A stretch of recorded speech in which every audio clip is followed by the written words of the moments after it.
welcome to Dan's Bike Show. I'm Dan. For today's commuter special, I chose to wear my Club Ride jersey. They're made in USA. I do enjoy them a great deal, and I think you probably will too, as long as you can put up with some Charlie Sheen jokes at the office. In 2003, I rode my bike in 3 times between November 2nd and the end of the year. 2004, I only rode my bike in 3 times total. Not so good.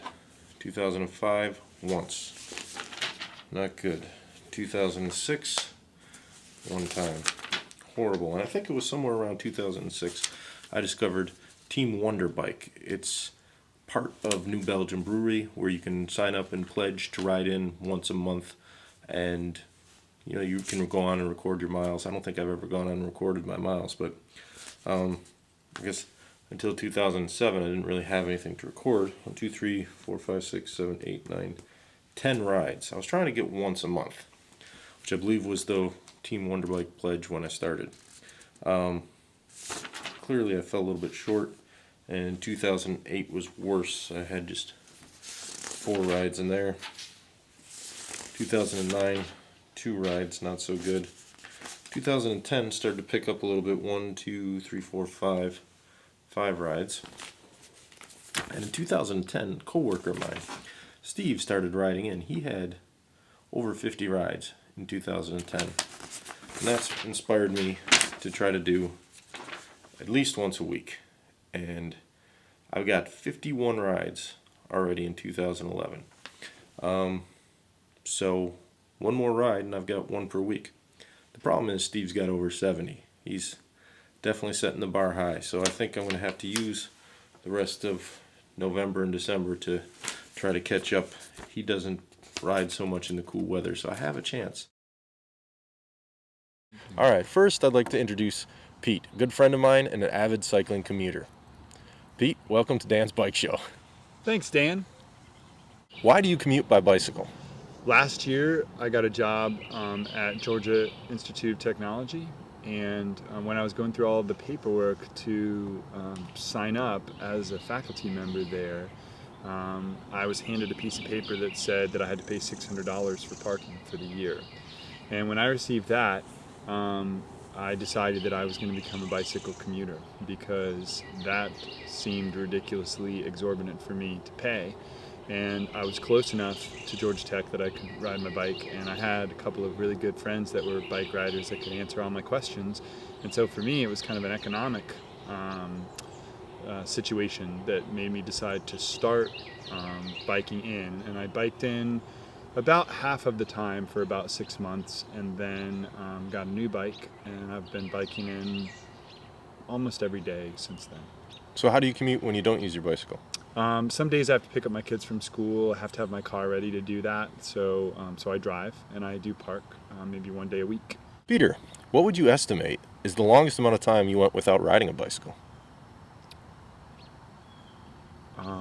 That's a good question. Probably between age 12 and age 37, so 20 years, maybe more than 20 years, 25 years.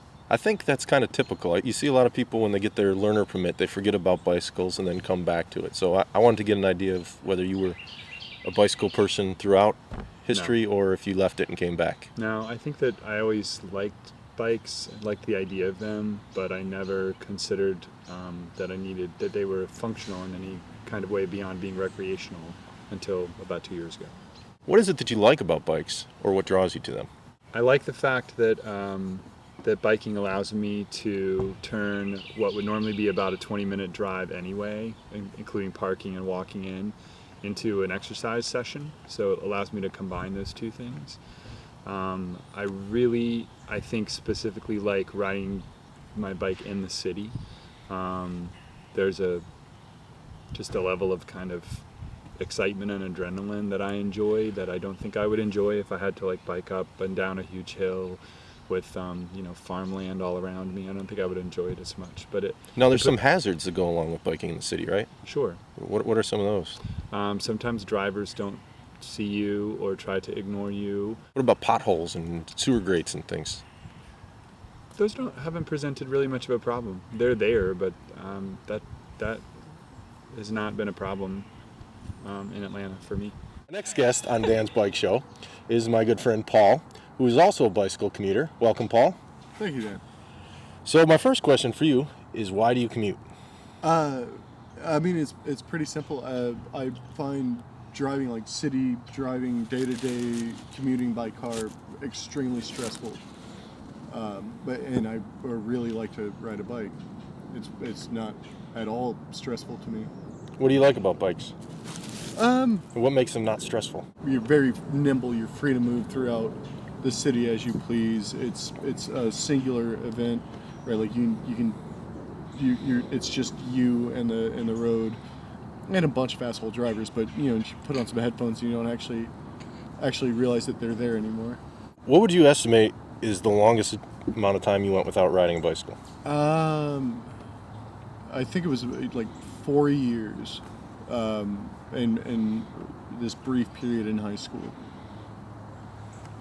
How did you escape from your automobile? Because in this society, it seems difficult to get away from, the car culture and transition into a fully bicycle mode. Which I think we should mention too, that you are car free. Yeah, I haven't owned a car in like 4 years. It was a gradual progression, right? Like it started off when I was in college. I was also working on campus, and like 2 weeks before class started, I was getting to my job actually early, if not on time for once, and spent 45 minutes driving around the campus looking for a place to park.